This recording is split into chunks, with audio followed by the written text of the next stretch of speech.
Blow up doll that becomes a real sentient person, but still has blow up doll mechanics.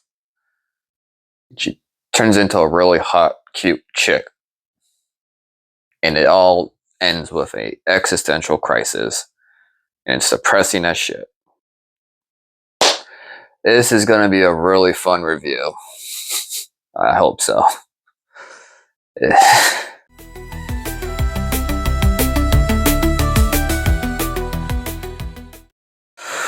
So yeah, today I'm going to be reviewing, and it's your boy M. I'm going to be reviewing today a movie that I saw last night on Tubi called Air Doll. It's a Japanese movie, close to 2 hours. And this movie starts off on a high note. It's pretty fun. And then you kind of get a little bit of melancholy drizzle on it. And then it just turns into a complete depressed show. It's pretty much is about a blow up doll who one day gains sentience and turns into a real woman. And the entire time, this doll is trying to understand what it is to be alive, what's her purpose, and how to deal with emotions that she is now experiencing. The movie is really poetic when it comes to a lot of heavy topics. Social commentary when it comes to living in big cities and how people you don't know who are completely strangers who you'll will more likely will walk by on your day-to-day routine and never get to interact with them. One day something happens, and whether it be like a intense situation or something very casual, you guys are no longer strangers. She's doing all this behind her, I guess, person who purchased her when she was a blow up doll. And you get like a whole backstory into that when it comes to this individual. And each person you meet in this, in this movie, all have, weight that they're carrying. Like her, I guess it's hard to kind of describe. I guess the person who purchased her, the reasons why he purchased her was because he was trying to get over a girlfriend who he ended up naming this doll after her.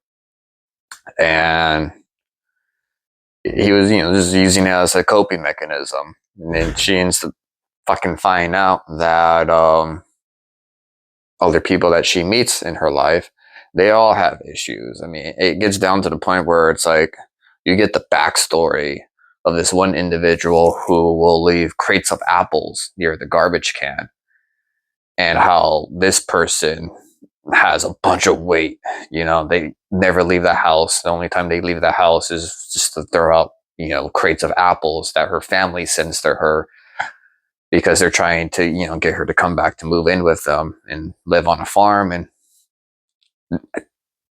not even just pick the apples and farm the apples, but just being able to live there so they can keep an eye on her. But this individual doesn't want to. And the place that they're living, their apartment, is a hoarder's den. I mean, we're talking trash for days, food going spoiled, rotten apples going spoiling everywhere and stuff like that. And it's just one of the characters you meet. I mean, when this doll first gains sentience and she's wandering around the town trying to figure things out, she comes across this old lady who is on top of the news when it comes to the gossip, the chisme around town, and how she does that just so she can be up to date with everything and relevant with people, just so she can have some kind of importance when it comes to just the people she meets. And constantly thanking everyone when it comes to like little shops nearby and stuff like that. And I kind of feel like I'm just going way too deep into this movie when it comes to explaining this movie, but it ends really sad.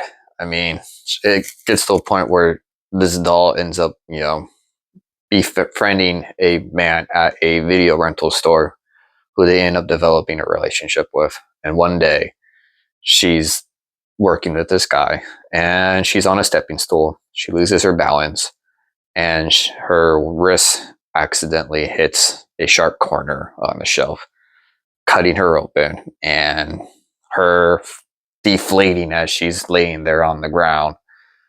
And this is the first time her coworker, potential going to be her lover, finds out that she is a blow up doll. And while panicking, he grabs a piece of tape, puts it over the cut, and proceeds to blow air back into her, which her air valve is her belly button. And the scene itself was really like intimate feeling. It was like very sensual. It kind of felt like a little weird because like as he's this dude's blowing air back into her body slowly starts turning back into a regular person, and it kind of in some senses like this chick was like almost like getting pleasure from it. And nonetheless, yeah, she gets inflated back up again, and they go about their merry way throughout the whole movie. This movie is definitely not kid friendly, just because there's a lot of adult oriented situations that happen and some spicy scenes for sure. When how it ends was pretty much it was the night that these two spend together. This guy just wanted to spend the entire evening just deflating her and inflating her over and over and over again, which is kind of like, okay, that's a little weird. And it gets to a point where after that, they're both laying in bed cuddling. This guy's asleep. And she decides that she wants to do the same thing. So she gets up, grabs something sharp, and cuts him. I'm assuming she must have cut an artery, and this guy starts bleeding, and she was kind of oblivious to the whole thing, puts a piece of tape over it, and then goes to look for the air valve that she assumes is on his belly button and tries to blow, and there is nothing there. She wakes the dude up, and the guy kind of just shockingly wakes up to like blood everywhere on the bed. And the doll asks him like, where's your air valve? And he's like, I don't have one. And at this point in the movie, I'm kind of like, why isn't this dude not getting up to go to the hospital? But he just lays there and bleeds out and dies in this chick's arms. And this chick is trying to comprehend and understand what is happening because like she is a doll experiencing everything new. And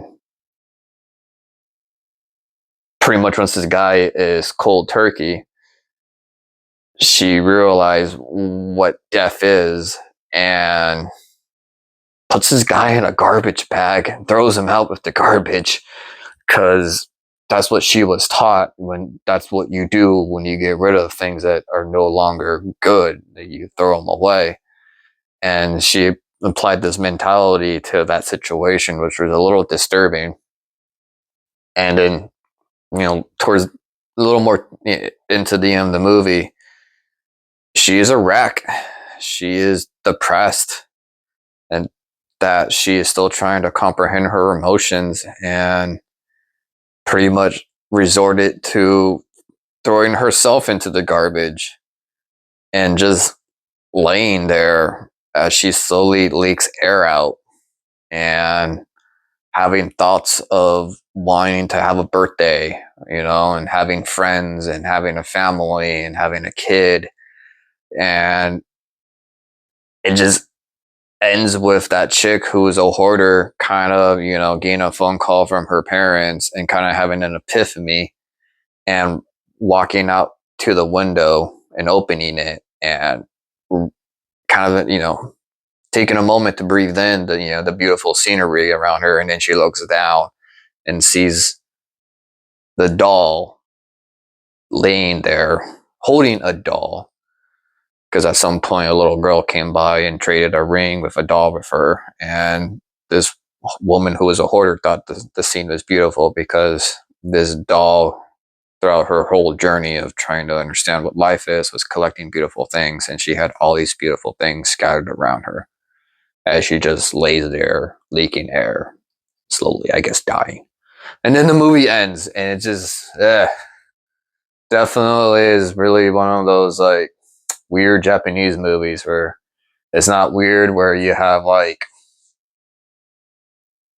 buzz drill bras or flying zombie sushi. It's just weird when it comes to just the overall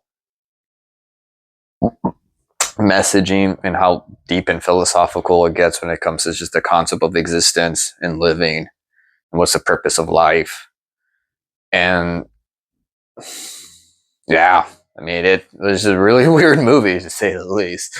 So, yeah, it's on Tubi at the moment. Like I said, it's not for kids, so if you're gonna watch this with a loved one, it's a good watch, but it's gonna leave you kind of hanging with like your own existential thoughts. Um, yeah, go watch it. It's good. Till then, I catch you in the next one.